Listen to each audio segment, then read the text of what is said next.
Què li darem en el noi de la mare? Què li darem que li'n sàpiga bo?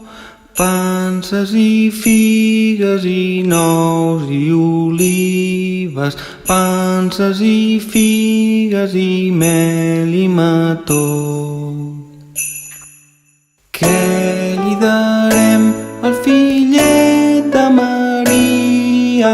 Què li darem a l'hermós infantó? Li darem panses amb unes balances, li darem figues amb un panaró. Tam, que les figues són verdes, tam, que ja maduraran. Si no maduren el dia de Pasqua, maduraran en el dia del Ram.